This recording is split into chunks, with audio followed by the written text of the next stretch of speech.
Hello all. So having seen the Perceptron learning algorithm, I didn't explain why this setting is perfect. So when we are incorrectly classifying our data point, we are doing something like this. When it belongs to P but we are getting less than 0, we are doing this correction. And for the N case, when we are getting greater than 0, that is it's an error, we are doing this correction to our weights, right?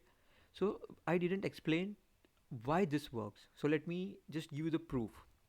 So the proof is as follows, that I won't go into much mathematical detail, but intuitively using trigonometry and algebra a little bit, I will explain that why this works. So this, because whatever we are, with update rule that we are doing after every data point should take us to the better classification, right? So we'll see that whether this takes us to better classification or not. So for instance, let's say that let's consider this case, that my data point belongs to P, but we are getting it's negative. So if you note that now I replace this summation, that is weighted sum w naught x naught plus w1 x1 and so on, just with dot product. And sometimes it is also written like this, w transpose x. It doesn't matter, because mostly in all the cases w's and x are column vectors. So in order to do the dot product, we need to convert one of them into its transpose, and that's why we also write sometimes w transpose x. So it doesn't matter, indirectly it's a dot product. So let's continue now, that for the first case, when we know that our data points belongs to actually P, but we get our dot product as negative, so this is an error. So now let me just take the help of a dot product definition here. So when, what's the definition of dot product? Firstly, let's see that. So it's nothing but, let's say we have two vectors w and x, then the dot product is the norm of both the vectors into its, let me just write here only, into cosine of phi. Let's say angle between two vectors, that is x and this is w, is phi. So let me just make cos phi as a subject. So what we get, it's dot product divided by its norm. Now we know that the norm is constant thing, it's just the length of the vector. So indirectly I can say that my cosine of angle is directly proportional to the dot product, or which we always write like this, w transpose x, which is written here. Now first and foremost thing is that we have to say that when my dot product is negative, then what we will get, we will get cos phi is also negative, and that's why here it is written that then the angle between x and w is greater than 90. And we know this, that because we are getting cosine value as negative, right, less than 0. Why less than 0? Because we know w transpose x is less than 0 and denominator is always a positive constant quantity. So my cosine is less than 0. But what we want is that the cosine of this angle should be greater than 0 in order to correctly classify, because when it will be greater than 0, then it belongs to P and we are correct. So we have to see that whether this update that we are doing will make my cosine from negative to positive, right? So let's see how doing this will help. So let me just clear the screen little bit and let's continue. So let's say my new W after update is giving us new angle, of course. It is also proportional to this. So what's the update we are doing? We are just adding it. I'm just writing whatever is written on the slide. So it's W transpose X plus X transpose X. Now we know that this is a dot product between a vector with itself, and this is always positive. So the new cosine is now proportional to the old cosine value that we had. Let me just write OLD, old, plus some quantity. So in short, what is happening is that my new cosine value, overall cosine value of the angle, is increasing. Now let's go to some basic trigonometry, that we know this is 0 angle, this is 90 degrees, and this is 180 and so on. Now we know that cosine 0 is 1 and cosine of 90 is 0.